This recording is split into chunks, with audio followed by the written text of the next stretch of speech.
Bueno, acá desde la clandestinidad los profesores Casulo y Perrem, mientras uno de ellos se toma un mate, yo voy a dar inicio a esta clase que hemos tratado de preparar y de pensar como una síntesis. Hasta ahora ustedes han estado viendo varios hitos de fenómenos individuales vinculados a industrializaciones, el caso de Gran Bretaña, de Alemania, Estados Unidos, pero nos parecía importante para el primer parcial un poco englobarlos, pensar una síntesis, ¿no? Los tips de lo que vimos hasta ahora, de finales del XVIII y principios del siglo XIX, cómo podrían pensarse en una síntesis. En una síntesis, insisto, para su estudio, para su parcial. ¿Cómo lo podemos pensar, Joaquín? ¿Cómo lo encararíamos? A mí me encantaría que hiciéramos una especie de horario de consulta.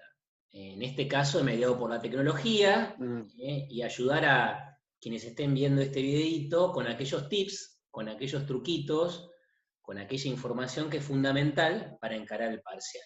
Eh, Vamos a armar como dos clases de síntesis. Una sobre la primera parte de la materia y otra sobre la segunda. Nosotros, desde la clandestinidad, vamos a encarar la primera.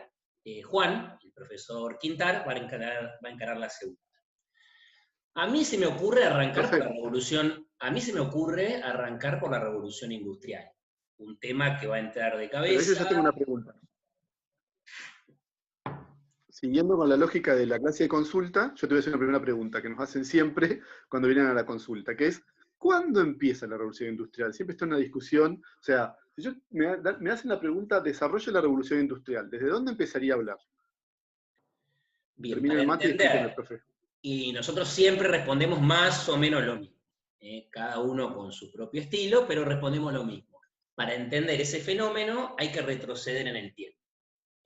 Para entender la revolución industrial en Ujú. toda su dimensión, hay que ir por lo menos a la salida de la crisis del siglo XIV, siglos XV, XVI, XVII, donde se construye en Inglaterra un mercado de tierras, donde notamos, donde distinguimos tres actores muy importantes, tres actores que vienen a Ujú. reemplazar a los antiguos señores feudales y a los antiguos siervos. ¿Cuáles son esos tres actores? Terratenientes que alquilan las tierras Ujú. a arrendatarios que contratan mano de obra libre. Sobre la mano de sobre la base de este trípode de actores, lo que vemos es un salto en materia de productividad. Vemos una revolución agraria Bien, que precede a la revolución industrial. perfecto. Bien, esa es una buena, me queda un poco más claro ahora que es válido haber venido hasta la consulta. ¿Y cómo Bien, de ahí llegamos a estar hablando de fábricas, obreros y demás? Que también es otra pregunta que nos hacen mucho, ¿no? bien, entonces, la revolución agraria es condición necesaria, pero no es condición suficiente. Hay que incorporar un montón de Bien. factores que se desarrollan en los siglos XVII y XVIII. Muchos de ellos tienen que ver con cuestiones institucionales. Vemos cómo la autoridad señorial, a partir del siglo XV, está en retroceso y es reemplazado por un corpus legislativo en clave liberal. Se respeta la propiedad privada y el Estado garantiza los contratos que se celebran entre personas. Lo más significativo en ese sentido es lo que nosotros llamamos revolución gloriosa, donde se institucionaliza todo. Ahí tenés un Bien, elemento institucional de primer orden, Fer. perfecto. O sea que ya a la revolución agraria le podemos sumar la revolución gloriosa y los cambios institucionales, el marco Totalmente. jurídico.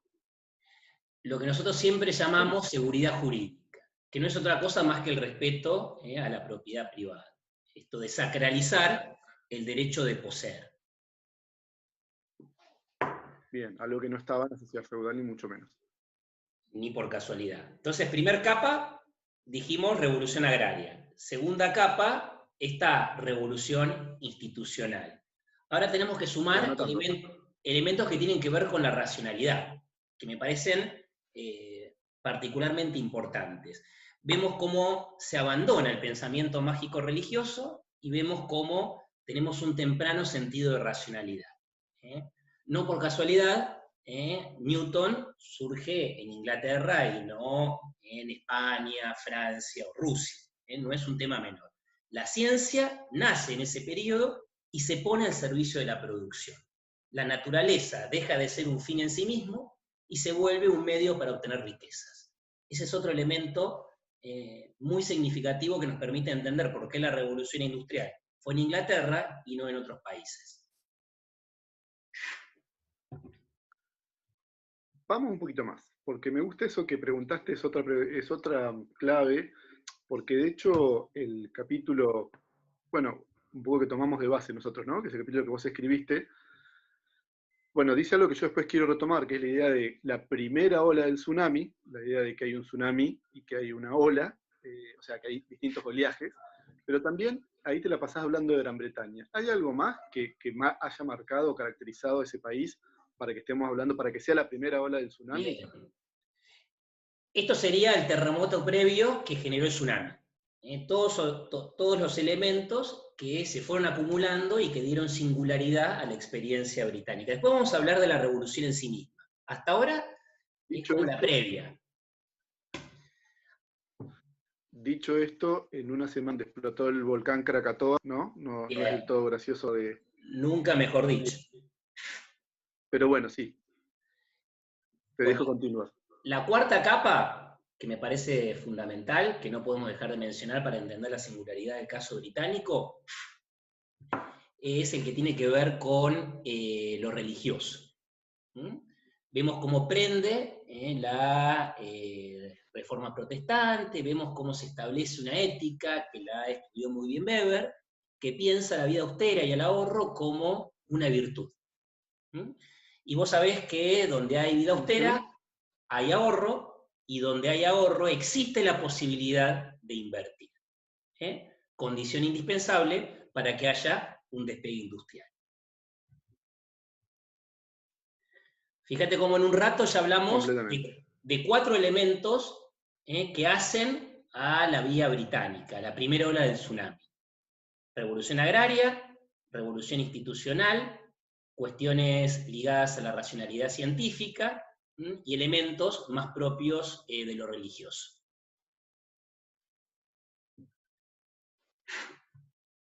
Perfecto. Estoy ya lo noté. Vamos a ese otro paso más adelante, como decías recién. Me interesa, me parece que podemos ligarlo con la opción en sí, ¿no? Bien. ¿Estás bancando la consulta? ¿Te está gustando? ¿Estás entendiendo más de la revolución industrial? Sí. Estoy aprendiendo lo que no aprendí en los últimos años. Es un antes y un después en tu vida estudiantil.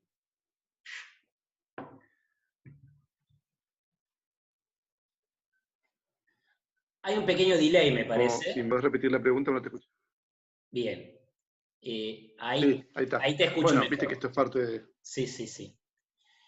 Entonces te estaba contando lo importante que era todo esto para tu vida como estudiante, que fue como una especie de parteaguas, una clase de consulta virtual. ¿Cuán importante está siendo eso? Bien. Sí, ahora te escucho perfecto y como siempre decimos... Entonces, no, digo, lo importante de poder salir de estos problemas. Ya marcamos los 4 elementos. ¿Vamos bien? Sí. Perfecto, los puedo decir si querés. Bien. Ahora lo que me gustaría que viésemos, lo que me gustaría que me preguntes eventualmente, es cómo esto se puso en juego en lo que nosotros comúnmente llamamos revolución industrial.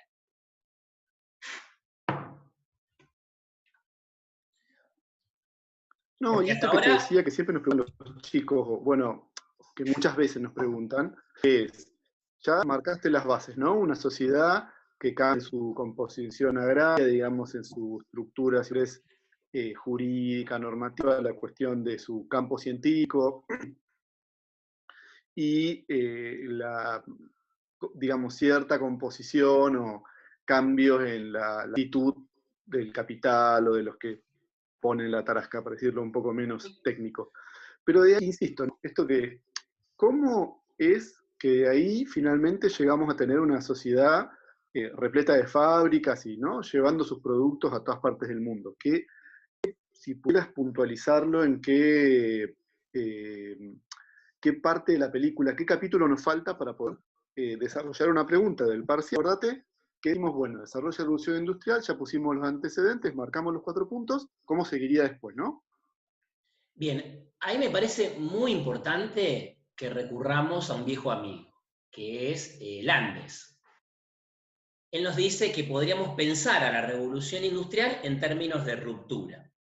¿Por qué dice que la Bien. revolución industrial fue una ruptura? Porque volvió al empresario prisionero de la inversión. Esta es una metáfora que usamos una y mil veces a lo largo de la materia. Te encanta, es tu favorita de la materia, creo, podemos decir. Top 5. Top Está 5, entre sí, las sí, sí, 5 sí. frases que más me gustan de la materia, sin lugar a dudas. El empresario, al invertir en maquinarias, se vuelve prisionero de esa inversión. Si por algún Bien. motivo desaparece el mercado para sus productos, no puede volverse a encontrar con su dinero, no va a reencontrarse con el dinero, porque ese dinero fue invertido y ahora es máquinas. La pregunta sería, ¿bajo qué condiciones el empresario se animaría a hacer eso que a priori nos parecería un poco arriesgado? Claro. Y ahí ya nos metemos de lleno en las condiciones que permitieron el desarrollo industrial. Bien, Dejamos de hablar de las causas y nos metemos en el proceso. perfecto. Sí, sí, ya se sentó la base, ahora empieza el edificio a construirse. La primera línea de ladrillos. Landes dice que hay dos condiciones que tienen que coincidir en tiempo y espacio para que el empresario se anime a invertir en capital fijo, en maquinarias. Primera condición, el costo de los métodos tradicionales se vuelve excesivo, es decir, las formas tradicionales de producción se vuelven particularmente caras. Primera condición. Segunda condición, los nuevos métodos no son tan costosos. Si ambas condiciones coinciden en un mismo tiempo y espacio, avanzamos en la senda del crecimiento intensivo. Si ambas condiciones coinciden en un mismo lugar y en un mismo espacio, los empresarios van a animarse a invertir en maquinarias. Los viejos métodos se vuelven inadecuados por la elevación del costo de uno de los factores productivos, ahora vamos a ver cuál. Segunda condición, Bien. los nuevos métodos no son costosos, son relativamente baratos. Sí, sí. Totalmente. ¿Por qué pasó eso? O sea, está claro que eso pasó en Bretaña, ¿no? ¿Por qué? Bien, para responder eso, tenemos que ver las debilidades del método productivo previo. Ah, muy bien, a ver, eso me interesa. Bien, bien. Está muy preguntón hoy usted. Sí, sí, sí. Es el alumno más denso de la consulta que Sí, tuviste sí, no, es los últimos que 10 años. uno desea que se termine yendo porque no lo deja estar tranquilo. Los métodos tradicionales que dijimos se vuelven inadecuados están vinculados con el trabajo domiciliario. Bien. Había un comerciante que llevaba la materia prima a un campesino ubicado en un área rural, un campesino que en los tiempos libres producía aquello que el comerciante le solicitaba.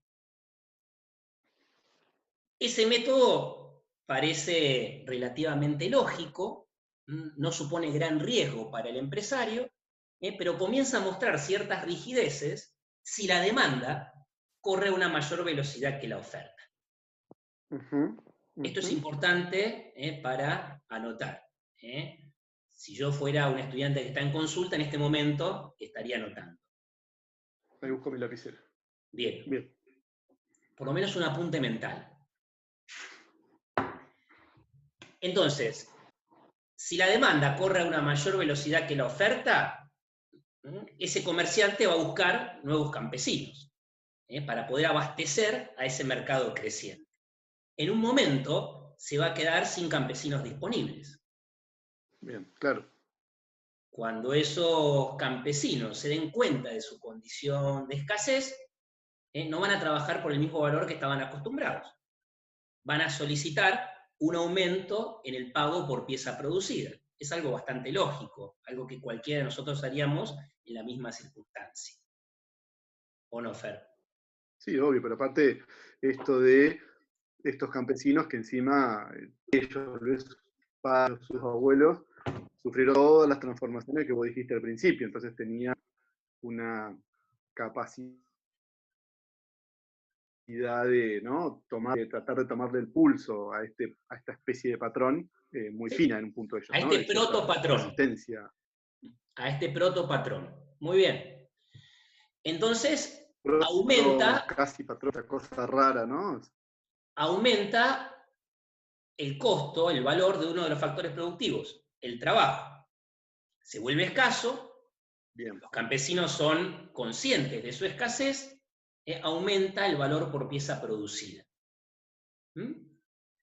Entonces ahí el empresario se encuentra en una situación muy incómoda. Si él sigue apostando por un sistema extensivo, va a recrudecer el costo de esos productos que quiere vender. Va a haber una especie de inflación de costos. Eso no le convenía a nadie. La segunda opción era aumentar la productividad del trabajo domiciliario, y eso era totalmente imposible. Acordate imagínate que todo lo esos, que los haría trabajar, ¿no? esos campesinos trabajaban en los baches del calendario agrícola y no tenían un sistema de vigilancia permanente. Entonces era muy usual que se apropiaran de parte de esas materias primas que les eran, entre comillas, prestadas. Claro, Inclusive, sí, eso es lo que yo te decía hace un ratito. le tomaban el tiempo, como vos dijiste hace un rato. Tanto era así que algunos historiadores han registrado en estos robos el comienzo de trayectorias empresarias muy, pero muy exitosas. El campesino que robaba parte de la materia prima se volvía un empresario que después tenía su propio taller y comenzaba a vender sus propios productos. Roban pero hacen. Exactamente. Entonces, frente a esta situación muy incómoda, el empresario empieza a invertir en capital fijo. Comienza a centralizar la producción y comienza a invertir en maquinarias. Muy rudimentarias en esta primera etapa, pero que le permitían escapar de las rigideces propias del sistema domiciliario. Sí, el aumento de la productividad dado, digamos, de la máquina, ya no en industria domiciliaria, de algo nuevo. Exactamente. Exactamente. Y eso sería, a grandes rasgos, lo que nosotros llamamos revolución industrial. Esa centralización de la producción y esa incorporación de tecnología. Es lo que se llama factory system, sistema fabril.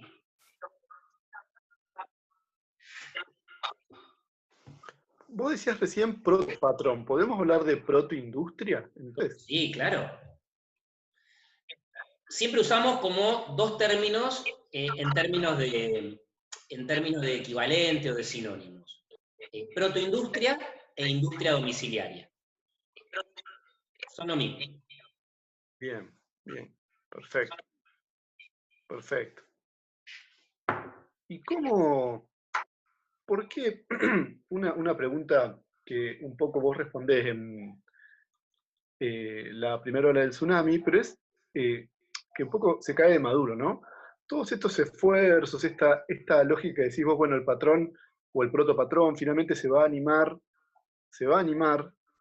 a ser prisionero de la inversión y un poco esa salida por el lado de la productividad, todo lo que conversaste, lo que charlamos recién. ¿En función de qué? O sea, ¿qué estaba pasando en el ámbito, ¿no?, de la demanda de sus productos que lo tenían tan inquieto para mejorar la oferta, ¿no?, y salir cuellos de botella? Bien. Ahí tenemos que apuntar a dos elementos que son fundamentales. Uno de ellos, algo lo desarrollé en tu pregunta anterior, y hay otro que vamos a tener que meterle la cuchara en este ratito que nos queda. El primer elemento es el que se vincula al mercado interno. un mercado interno que comienza a demandar productos. Para entender ese mercado interno, hay que entender esa revolución agraria que sucedió en los siglos precedentes. ¿Y qué otro punto le querías meter cuchara? El segundo punto, que me parece tan importante como el primero, es el mercado externo. Ajá, mira qué bien. ¿Y entonces? Tenemos una multitud de consumidores puertas adentro y una multitud de consumidores puertas afuera de la economía británica. Esto de que Gran Bretaña era la reina de los mares, que yo lo he escuchado muchas veces, ¿tuvo que ver con eso que estás diciendo? Sí, absolutamente. En lugar de meterse en disputas territoriales en el continente europeo, siempre caras y bastante sujetas a vaivenes políticos, lo que va a hacer Inglaterra es privilegiar el avance sobre la periferia.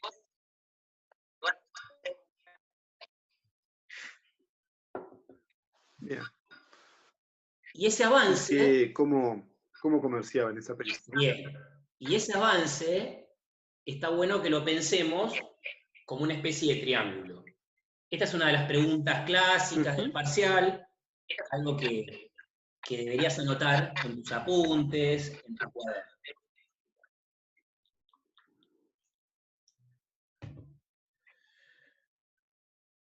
Vamos a pensar en un barco repleto de productos manufacturados, que sale de un puerto británico, el que quieras.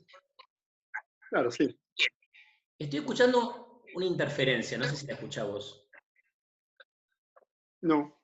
¿No? Es capaz... lento a veces, pero no. Bien. Entonces te decía, Fer, que tenemos un barco lleno de mercancías, lleno de productos manufacturados.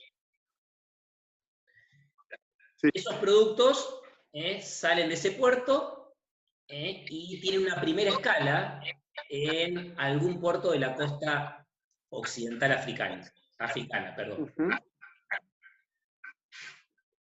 descargan se descarga parte de esos productos, algunos metalúrgicos, otros textiles, y el lugar que estos productos ocupaban en la bodega es ocupado ahora por mano de obra esclava. Bien. Entonces volvemos a tener el barco lleno. Bien, sí, que digo que seguramente esos pueblos de la costa de África conseguirían esos esclavos en el interior de África, ¿no? Y todo un proceso para quedarse con los productos manufacturados británicos. Bien. Existían diferentes formas a partir de las cuales la población local podía volverse esclava. Por guerras, por deudas, o por haber vulnerado alguna norma de esa sociedad. La esclavitud es muy antigua en África. Lo que supuso una novedad del siglo XVII es construir sobre esa institución un auténtico negocio. Eso es algo absolutamente novedoso y es algo bien propio del siglo XVII. Bueno, entonces cargaban los esclavos y ahí ¿qué hacían? Cruzamos el Atlántico y vamos a diferentes economías de enclave, monoproductoras, donde se descargaba el resto de los productos manufacturados y la mano de obra esclava. ¿Y con qué completaban esa bodega vacía para retornar a Gran Bretaña? Con materias primas, especialmente algodón, que era precisamente lo que necesitaban los industriales británicos para seguir creciendo. Se cerraba el triángulo. Perfecto, claro, es el algodón que hacían las telas con las que cargaban los primeros barcos y ahí ya estaba todo el circuito, ¿no? Exactamente. A este triángulo, en el siglo XVIII, tenemos que sumarle un nuevo vértice, que es la India. La India deja de ser productor textil, telas de lujo, muy demandadas por el mercado europeo, y pasa a primarizar su economía. Comienza a funcionar de manera complementaria con Gran Bretaña. De la mano del triángulo y de la mano de la India tenemos esa explosión de la demanda que condujo a la revolución industrial. Perfecto. Escúchame, medio lo planteamos, pero para que también, ¿no? Ponerlo en 2 o 3 puntitos muy concretos. ¿Por qué fue el algodón? ¿Por qué no otra prenda o no la lana, que es lo que históricamente habían elaborado los británicos con sus ovejas?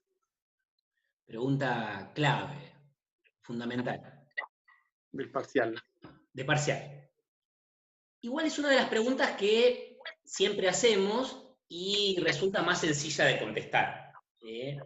Por lo general en los finales no hacemos ya esta pregunta porque nos parece que todos la entendieron.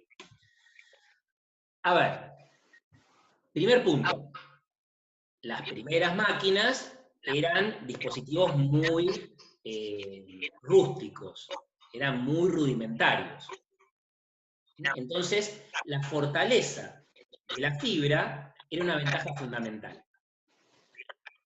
Y el algodón tiene una fibra mucho más resistente que la lana. Primer punto.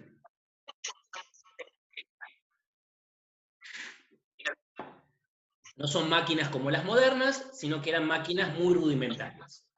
Al ser máquinas rudimentarias, la firmeza, la homogeneidad y la resistencia de la fibra era algo fundamental.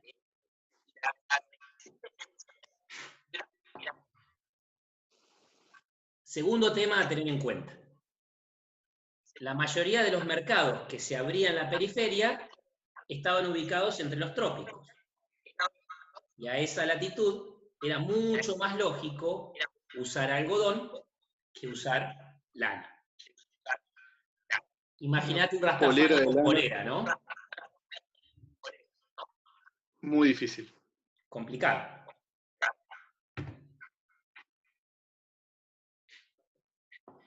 Y hay un tercer tema, que por lo general es olvidado, no aparece mucho en las respuestas de los parciales, pero es tan importante como los anteriores. El uso de telas livianas y lavables, hechas de algodón, tiende a borrar las diferencias que existen entre las diferentes clases sociales. Antes de la Revolución Industrial, teníamos una fibra por cada clase social. Teníamos la seda para la clase alta, el lino para la clase media y telas muy rústicas de lana para los sectores populares. Lo que logramos con el algodón es que un solo producto, con diferentes calidades, por supuesto, pueda abastecer a todo un mercado que no dejaba de crecer en el siglo XVIII. Era mucho más eficiente ir por el lado del algodón que ir por el lado de la lana, de la seda y del lino. Perfecto. Claro, bueno, eso se vuelve un monumental negocio, ¿no? Porque si todo el mundo va a comprar esa tele, imagínate que es producir, producir y producir. Pensá en el día de hoy. Nosotros tenemos un jean, que es una prenda hecha con algodón, que va desde los 100 pesos, si vamos a Walmart, estoy siendo muy generoso, a los 5.000 pesos si vamos a Levi's. Pero es la misma fibra, que abastece a diferentes consumidores, con diferentes capacidades adquisitivas, por supuesto. Y a veces incluso es el mismo jean, ¿no? Pero bueno, este es un punto que podemos desarrollar más adelante. ¿Y qué? Está bien, entonces, a ver, vamos a repasar los 4 puntos que habíamos marcado, ¿no?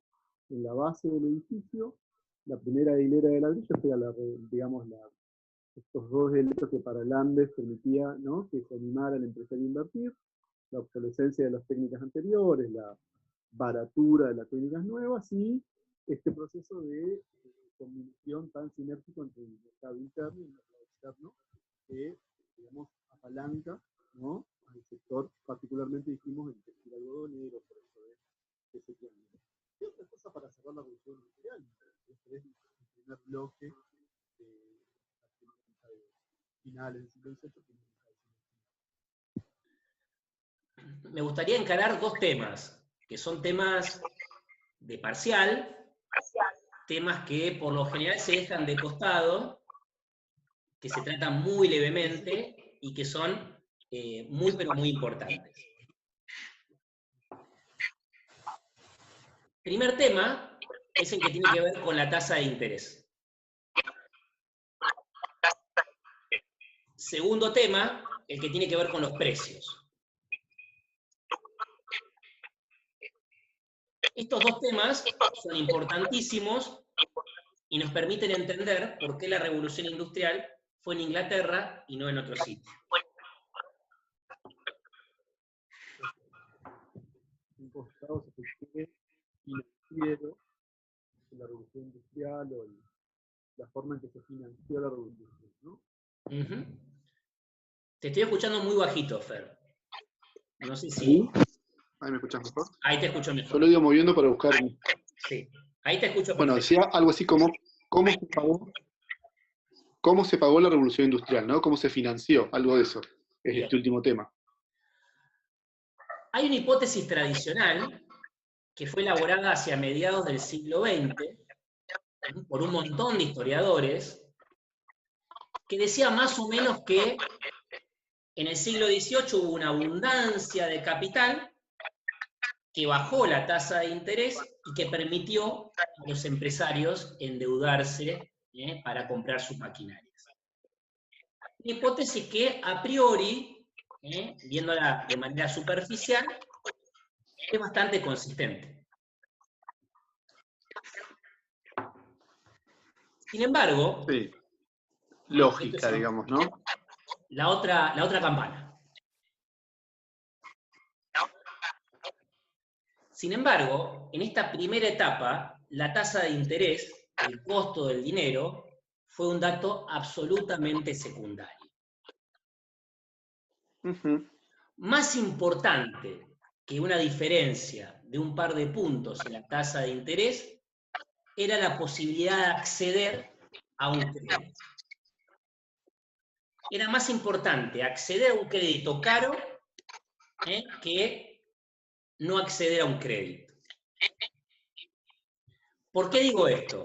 Porque eran tan grandes las ventajas, tan grandes las ganancias para los primeros en llegar, que el costo del dinero fue un dato absolutamente secundario. Bueno, en un punto es entendible por lo que decíamos hace un ratito. Si vos tenés que le vas a vender algodón a todas las clases sociales británicas, que podés llevar algodón prácticamente por todo el mundo, por lo menos a África y América que habíamos dicho, llegar a poder producir rápido eso es un negocio tan rotundo que la posibilidad de endeudarte, vos sabés que rápidamente esa deuda la vas a levantar y con creces, ¿no?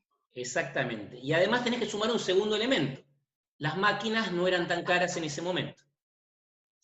Claro. Van a volverse Te vas a mucho dar más caras. no es tanta la plata. Entonces tenés los dos elementos que apuntábamos antes del antes. Los métodos tradicionales se vuelven costosos y los nuevos no son tan caros. Se combinan ambos factores y vemos una multiplicación de la inversión.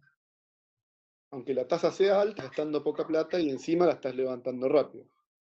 Entonces, más importante que la tasa de interés era la posibilidad de acceder a un crédito. Bien. Eso es lo que tiene que quedar. Perfecto.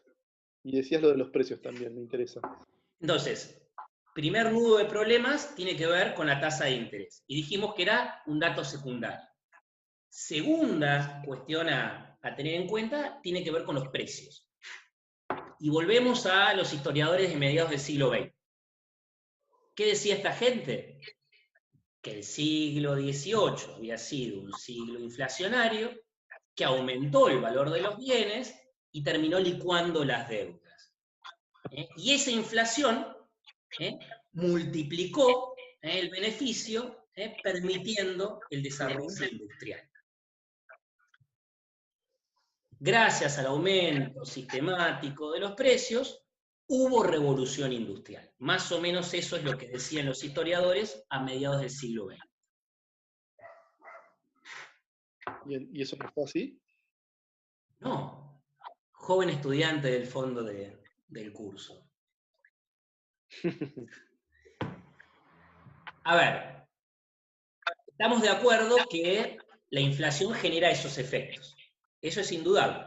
Sí, Sin en embargo, principio, sin totalmente. embargo, la inflación del siglo XVIII fue un fenómeno continental y la revolución industrial sucedió en Gran Bretaña. Entonces no podemos explicar un fenómeno nacional acudiendo a causas que suceden a una escala muy superior a la nacional. Totalmente. No solo eso, perdón, sino que lo vamos a ver ahora muy brevemente, pero hay países donde directamente no hubo una revolución industrial con esa inflación. Francia, Bien, ¿no? El entonces ejemplo de más Macron. importante que el tamaño del beneficio es ver cómo ese beneficio se Ujú. reinvirtió. En el caso de Claro, Francia, que vos bien apuntabas, ese beneficio que existió y fue muy grande, fue reinvertido hacia la esfera no productiva, hacia obras de arte, inversiones hipotecarias, préstamos al Estado. En el caso británico, lo que vemos es cómo ese beneficio, que repito, fue muy grande, se reinvirtió en el negocio industrial. Marx diría que hubo una reproducción ampliada del capital. claro. Bueno, me parece que con eso queda por demás cubierta la revolución industrial. Pero pensando un poco y también, ¿no? Para no abrumar y en esto de la idea de punteo para el parcial, una cosa que me parece interesante es decir, ¿cómo sigue la historia? O sea, está bien, ahí terminó, Gran Bretaña ya vemos consolidada, pero ¿cómo se da esa continuidad? Yo digo en dos sentidos, ¿no? Por un lado, ¿qué otros países? Ya algunos fuimos mencionando casi sin darnos cuenta. ¿Y cómo? Porque en un punto, digamos, 1780, 1790, lo que estábamos viendo, ¿no? Pero si ya hablamos de 1820, pasan 30 años, los barcos, ¿no? Es lo que decís vos, el avance sobre la India, digo, con eso va a consolidar la acción de otros países, ¿no? Y esto que dimos en llamar las industrializaciones derivadas. Esto que me gusta decir, bueno, ¿qué capítulo nos falta para hablar de eso, ¿no? Habrá sido que, por ejemplo, esto que decís vos, bueno, esa forma de invertir el beneficio y demás en algún momento no alcanzó con invertir solamente en Gran Bretaña y hay parte de ese capital que empieza a ir a otros países. ¿Por qué decimos nosotros siempre esto? Lo verán en los videitos individuales, ¿no? Pero, por Exactamente. ejemplo, la relevancia de Bélgica como la... O en todo caso, antes de meter... ¿Por qué decimos industrializaciones derivadas? Eso me gustaría Bien. que Te iba a nos decir eso. conteste, por Antes de favor. meternos con los casos, a partir de algunos títulos, estaría Totalmente, bueno totalmente. definir esto de las industrializaciones derivadas. Sí, Que no son totalmente, otra ¿no? Por cosa esto, más ¿no? que, Porque si no, a veces nos falta ese abón de, bueno, ¿cómo seguir hablando? ¿De qué países? ¿Por qué?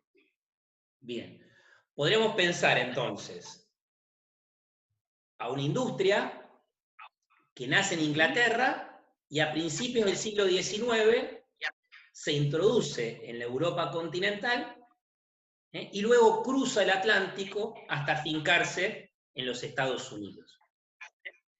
Se trata de un proceso Por que supuesto. afecta a la parte norte de la economía atlántica. La industrialización no Bien. es un Podemos decir fenómeno es la global, segunda. sino es un fenómeno regional. Afecta a la parte norte de la economía atlántica. Bien. Primera cuestión a tener en cuenta. Podemos decir es la segunda ola del tsunami, algo así podríamos decir. Exactamente. Un anillo. Sí, como el Bien. segundo ¿Y, cordón, y como el cómo es? segundo cordón de la industrialización. Perfecto.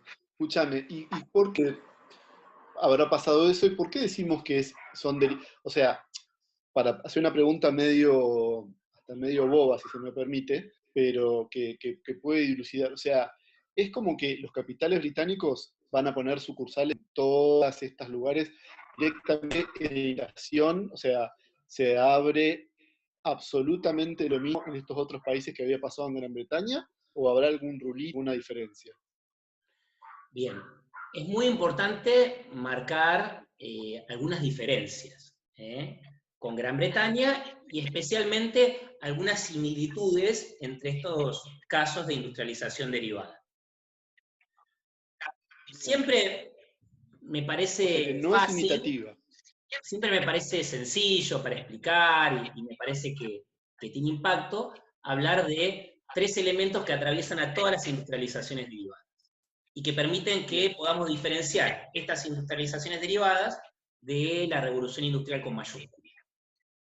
Perfecto. Bien, es el otro eslabón de la película. Exactamente. Está bueno que hablemos en términos comparativos.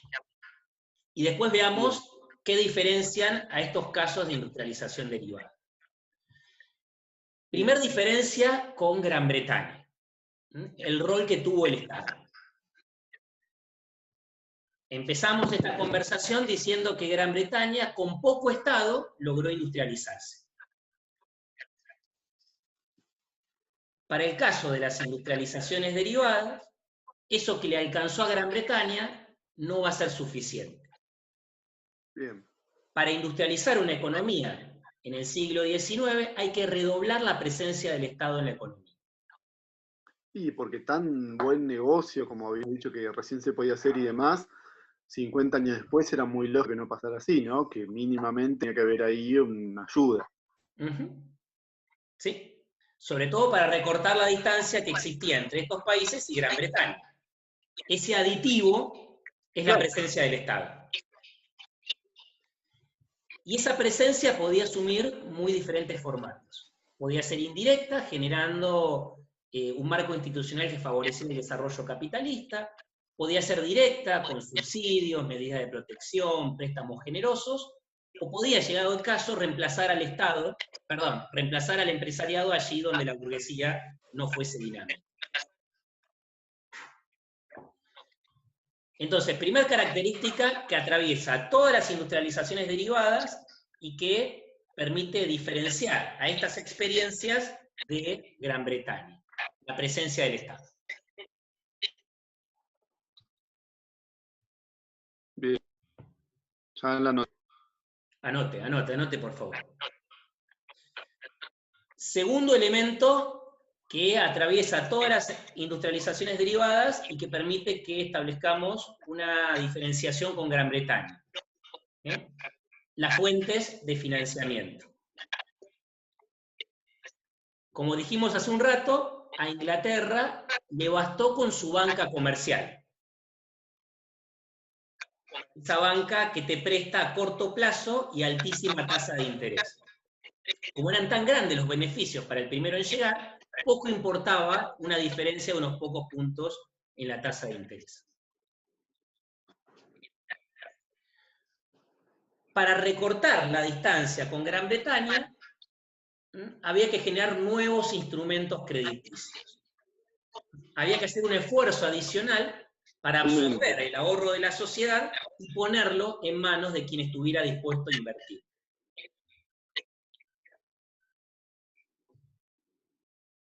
Si la banca comercial no va a ser suficiente, vemos cómo aparecen las bancas especializadas en la industria. Las bancas industriales, que serían los antecedentes directos de las bancas de inversión actual. Bien, bancas de desarrollo, vimos hoy. Bancas que te prestan a baja tasa de interés y a un larguísimo plazo. Era justo lo que necesitaban estos países para industrializarse. Porque las máquinas dejaban de ser algo barato y se volvían algo sumamente costoso. Sí, yo iba a decir que es la misma mismo comentario del primer punto, ¿no? Como ya el negocio era tan excepcional, ahí sí necesitas que te presten más barato y que te dejen devolver en más tiempo, porque ya no estamos hablando de ganancias, digamos, exorbitantes de 80% y demás de la primera revolución industrial, ¿no? No es lo mismo un telar que un alto horno. Son bienes de capital totalmente distintos. en su capacidad de producir y en su costo. O que ponerse a, y es un poco a lo que vas a hablar vos ahora, pero conectar todo el continente, ¿no?, europeo, una geografía absolutamente accidental y demás, y echarse a poner vías y demás, implica una cantidad de gasto, ¿no?, de inversión, de capacidad de gestión, que no es lo mismo que ponerse a hacer más o menos prendas de algodón, ¿no es cierto? Es totalmente distinto. No tiene nada que ver. Bueno, pero Bien, me das spoileé el un poco el pie, tercer punto, así que si me querés. das el pie para el tercer punto, que repito, atraviesa todas las industrializaciones derivadas y permite que diferenciemos las derivadas de la revolución industrial con mayúscula. ¿Cuál es este factor? ¿Cuál es este elemento compartido? La importancia que tuvo el ferrocarril. Perfecto. Claro, sí, sin duda. Sí, siguiente. Bueno, ¿Qué yo veíamos en siempre Inglaterra, muestro. Fer? ¿Qué veíamos en Inglaterra? Que primero se modernizaba la estructura económica y luego se modernizaba la estructura de transportes, el sistema ferroviario. Lo que vemos en las industrializaciones derivadas es que ambos fenómenos se dan a la par y ambos fenómenos tienen un contacto recíproco entre sí.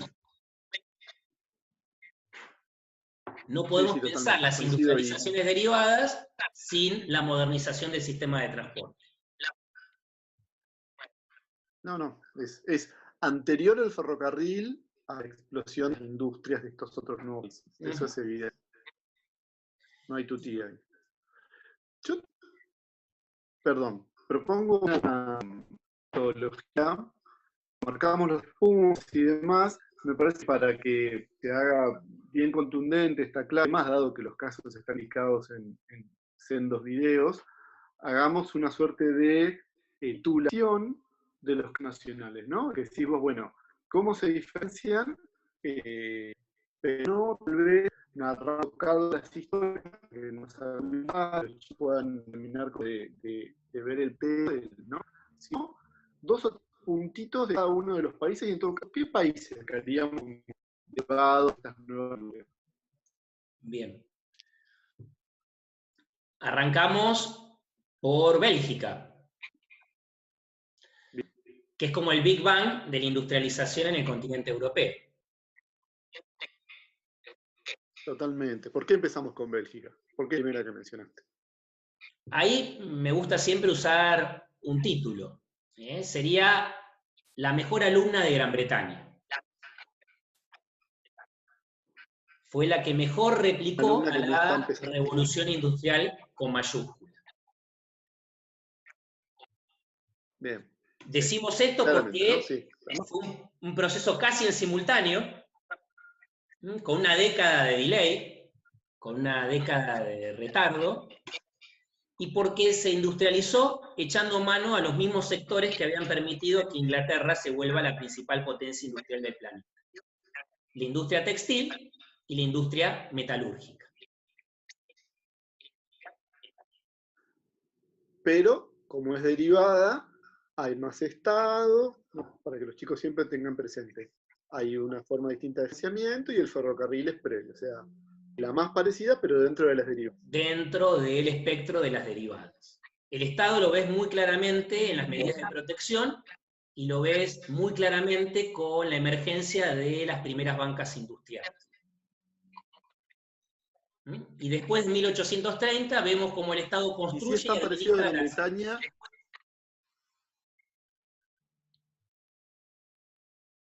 decimos que ¿a qué mercado? ¿A quién le va a vender Bélgica su producción? En parte a su mercado interno y sobre todo a Francia, que está extremadamente cerca. Perfecto. Y por Francia el es lado de la tal vez absorción el de segundo. tecnología, la cercanía con Inglaterra es fundamental.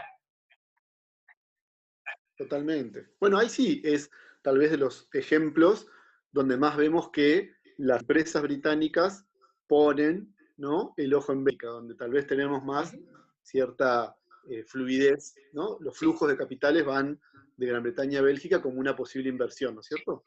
Sí, sí.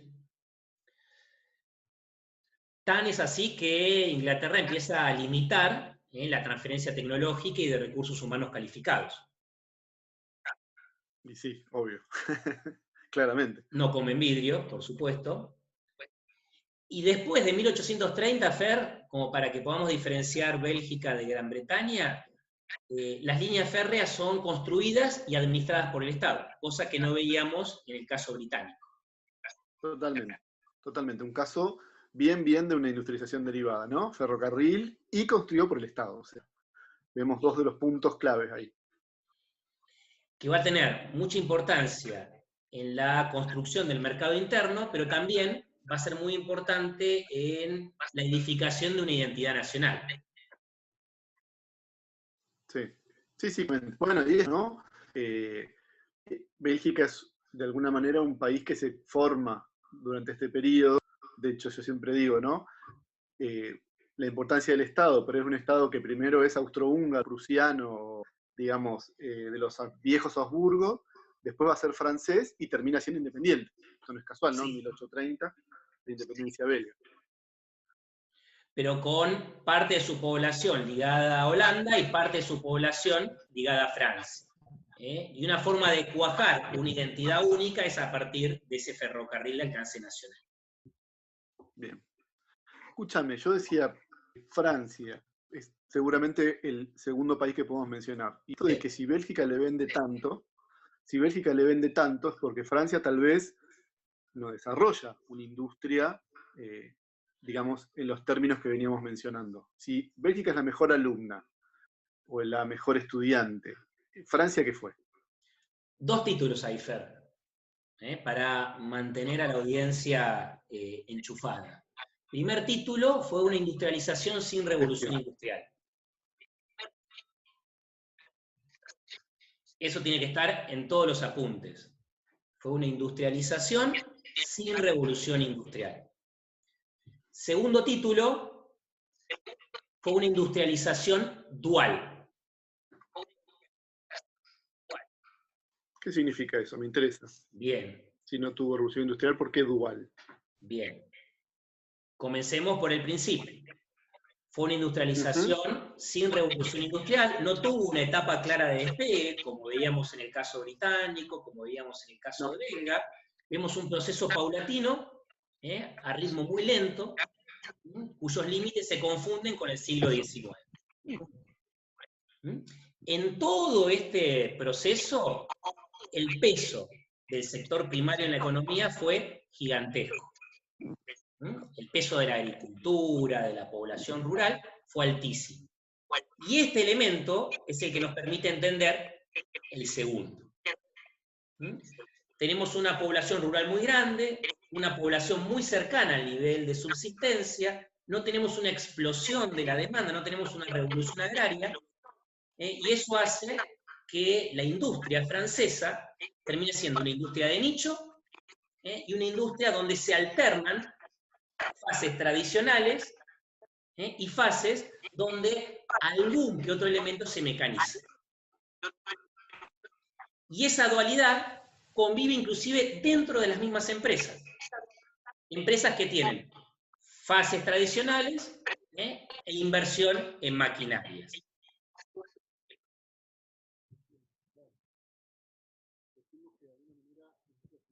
Te escucho bajito.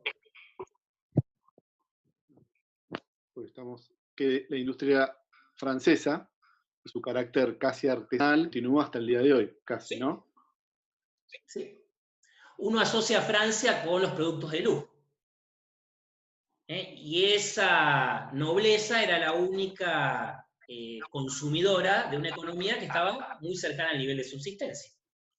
Por eso se especializan en la producción de seda, en la producción de perfumes, en la producción de porcelana y otras marcas de origen. Sí, la alta gastronomía.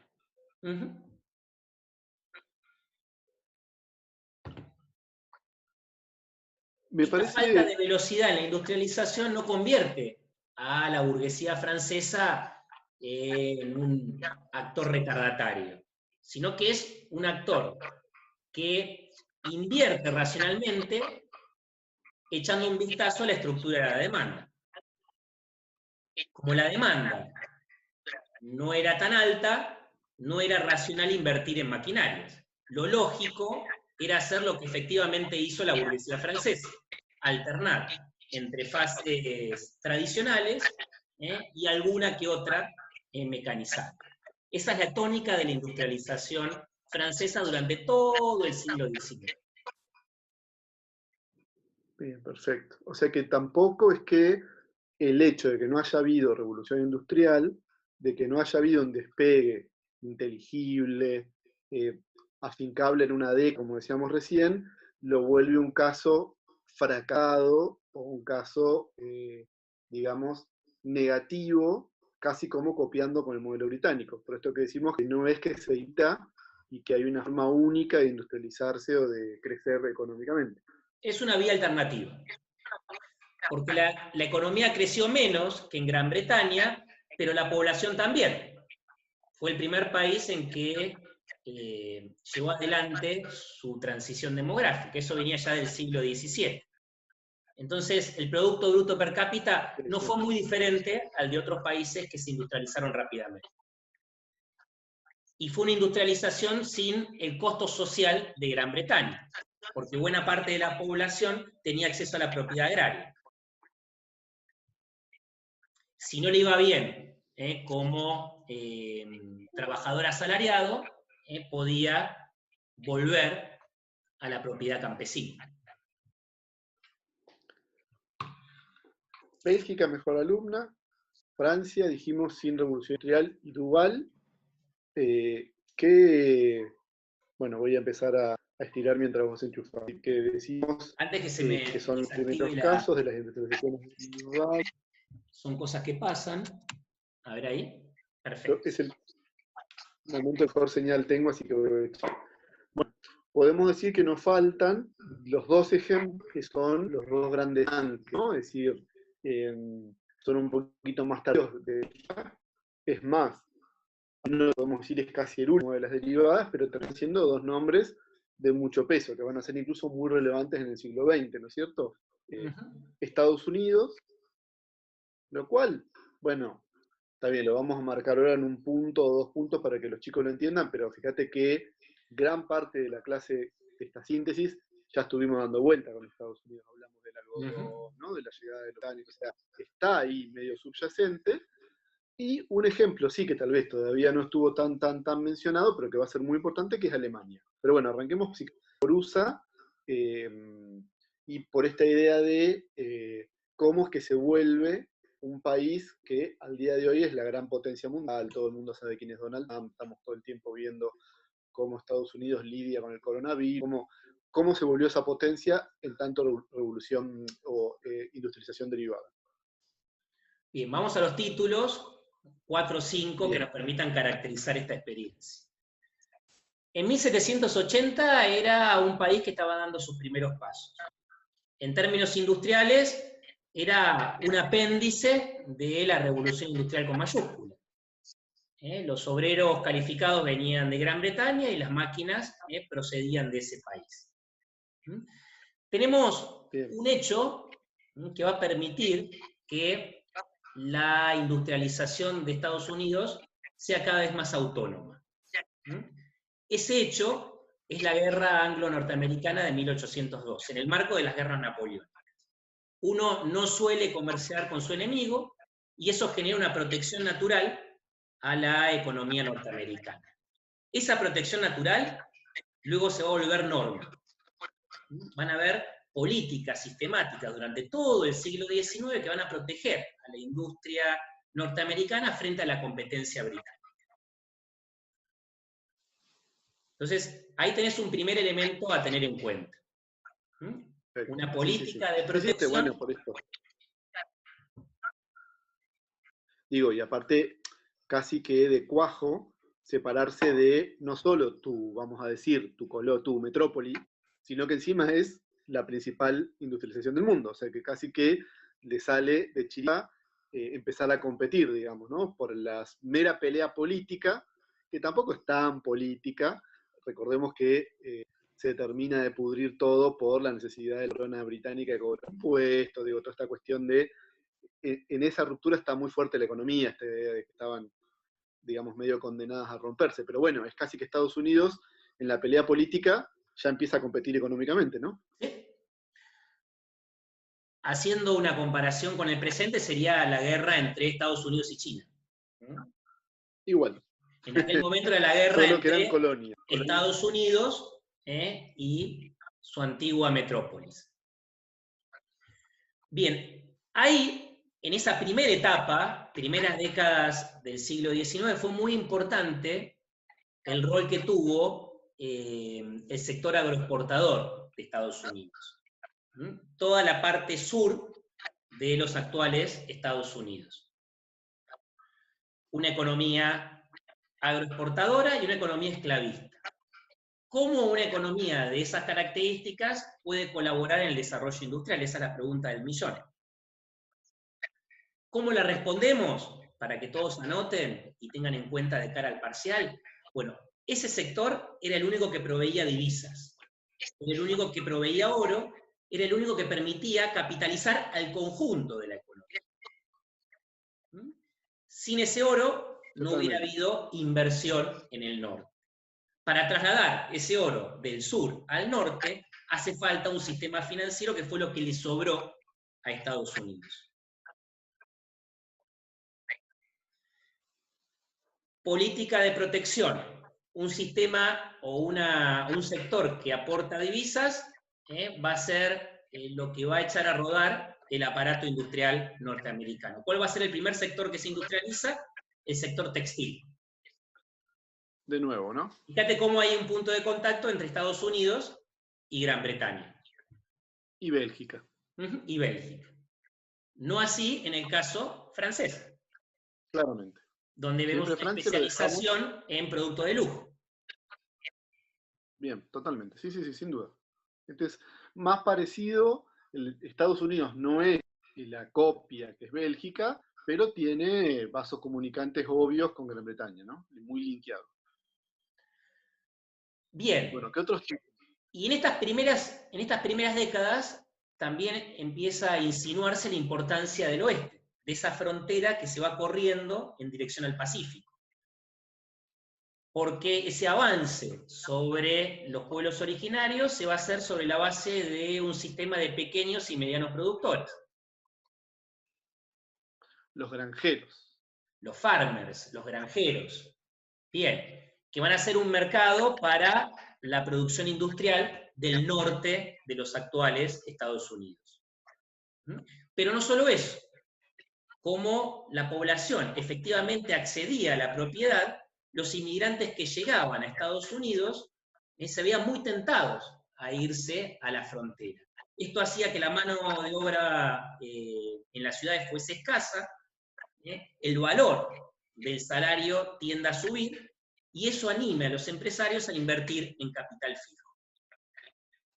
¿No? Landes. Volvemos a Landes. Es una plantilla conceptual que nos permite analizar diferentes experiencias. La industrialización de Estados Unidos, y este es otro título, fue una industrialización que desde muy temprano es capital intensivo. Perfecto. Sí, claramente. Esa es una diferencia con Gran Bretaña y, si vos querés, con Bélgica también, ¿no? Ese es un caso muy propio del caso norteamericano per se. Sí. Y recién ahí llega el ferrocarril, que genera un segundo nudo de eslabonamiento. Es el primero en torno a la industria textil, el segundo en torno al ferrocarril. Esto ya es medio algo común a todas las industrializaciones derivadas. Eslabonamientos hacia atrás en materia de insumos, eslabonamientos hacia adelante en materia de comercialización. Perfecto. Toda esa gente, ¿no? Yo pensaba, y esto sí para tener como el título, por más que sea difícil a veces titular a Norteamérica, pero un título fuerte, toda esa gente que vos decís, bueno, llegó, se fue al oeste, pero en algún momento tenía que comer, vestirse, ¿no? Hacerse una casa, una granja. ¿Dónde van a conseguir todos esos productos? Bien, ahí es muy importante cuando tirás la consigna del título, Estados Unidos, mercado interno. Estos farmers no producen para su propia subsistencia, producen para ese mercado interno. Obtienen ingresos que se traducen en poder de compra. Entonces, lo que vemos ahí es una especie de división regional del trabajo.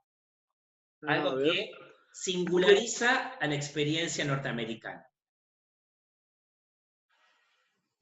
Fíjate que un poco vos la dijiste, pero podemos recuperarla, ¿no?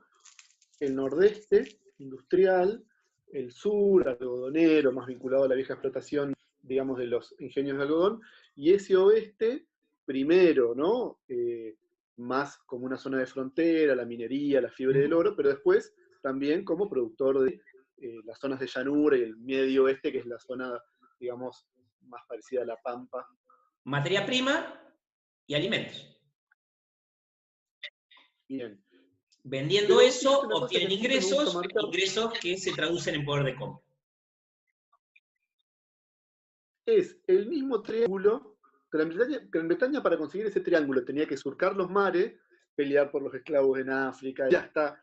Y ellos lo hacen sin cruzar una frontera nacional. Después sí, tuvieron que armar el territorio tan extenso, ¿no? Pero es una diferencia y le permite un crecimiento muy, muy, muy sostenido, ¿no? O sea, lo que Gran Bretaña tuvo que hacer en siglos, Estados Unidos lo va a hacer en décadas.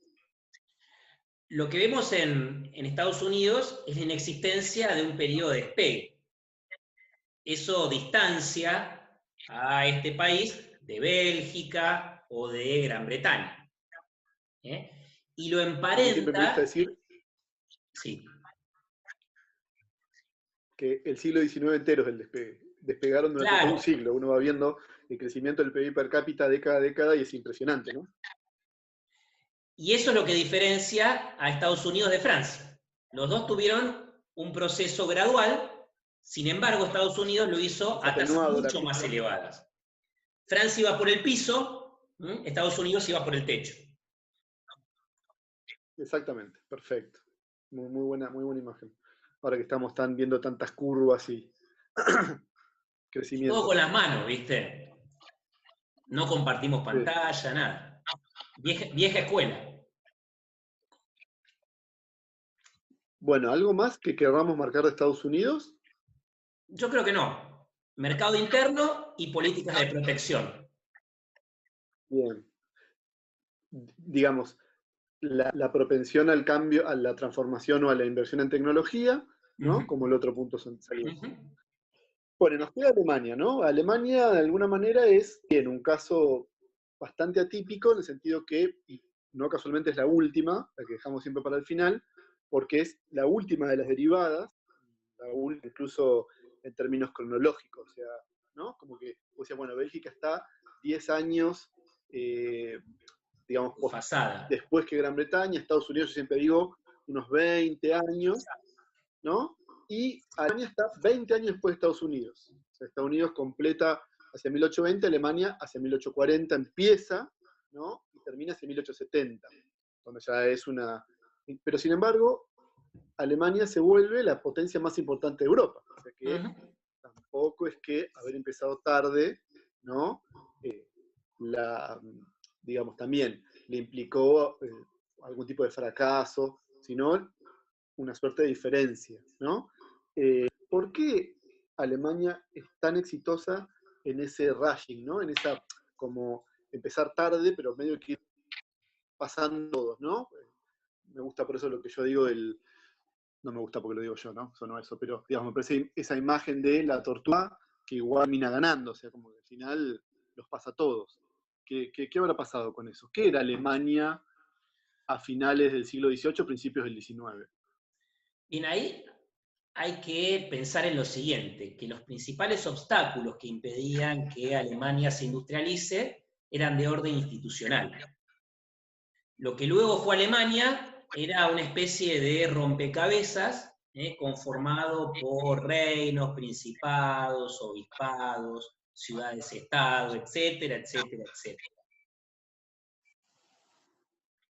Además vemos la pervivencia de rasgos feudales, sobre todo en la parte oriental del actual territorio alemán. Pese a esto, habían algunas ventajas que de estar dadas las condiciones podían generar un rápido proceso de industrialización. La más importante es la abundancia de recursos naturales. No cualquier recurso natural, sino aquellos sintonizados con el paradigma tecnológico de la primera revolución industrial. Hierro y carbón. Bien.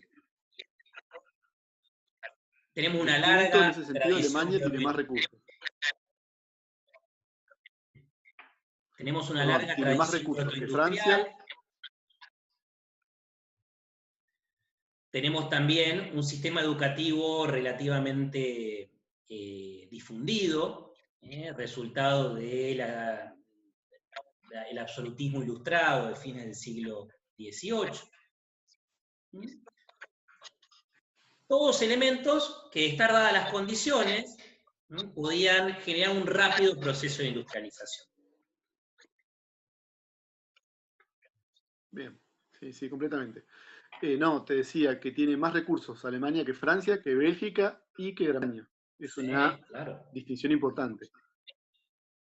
Sí.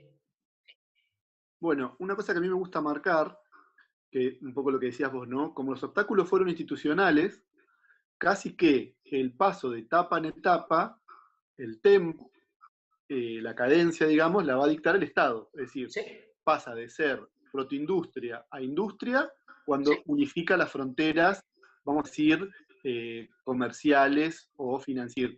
No la unificación como país, pero cuando la unificación crea aduanera. una unión aduanera. Una especie de Mercosur alemán. Bien, muy bien. Me gustó mucho esa imagen, nunca la digo. Mira, la voy a incorporar para las clases. ¿Viste? Anotá. Anoto, se consulta hasta el final. Bueno, y después, cuando decimos ya despegó, o ya Alemania sí tiene un TAFE que es ahí, ¿no? Entre 1840, la industrialización es hacia 1840, la Solveiren es del 36, ¿no? 38, un proceso medio complejo, largo. Y ahí decimos 1871, unificación nacional de Alemania, ¿no es cierto? El Reich, ¿no? Como sí. nos gusta marcar a nosotros. O sea que, ahí de se alguna construye manera, un ¿quién Estado estuvo nacional. marcando? Es un Bien. salto Pero entonces, cualitativo. ¿quién es el gran protagonista? El gran protagonista de la utilización alemana. Lo estamos diciendo con las etapas. El Estado. Bien. Perfecto. O sea que el título en Alemania es el Estado. Porque el Estado es proteccionista. No te Como escuché. Norteamérica, por ejemplo. El Estado es proteccionista igual que Norteamérica, digamos, y está, ahí se quedó. Sí, lo es. Pero además, hacia adentro es intervencionista. Eso diferencia a Alemania de Estados Unidos. Estados Unidos es proteccionista hacia afuera y liberal hacia adentro. Alemania es proteccionista hacia afuera e intervencionista hacia adentro. Muy bien. Eso es re importante. Esa comparación en esos dos títulos marcan la mitad de una respuesta de parcial, ¿o no? Me parece que ahí hay un punto fundamental, ¿no? Sí. Acuérdense que casi que Gran Bretaña es liberal para los dos lados. La pregunta de desarrollo va a ser comparativa. Entonces estas pistas, estos títulos son muy importantes. Bien, perfecto. Digo, de nuevo, Inglaterra liberal, Estados Unidos proteccionista liberal, 50-50. Alemania proteccionista interventora. Perfecto. Bien, perfecto. Claro. Si uno tuviera que hacer un gradiente entre mercado y Estado, en este win, en este extremo, el extremo mercadista, estaría Gran Bretaña, en el extremo estatista estaría Alemania, y a mitad de camino estaría Estados Unidos. Bien. Perfecto. Me parece que es una muy buena síntesis para cerrar la primera mitad del siglo XIX y el proceso. Impecable.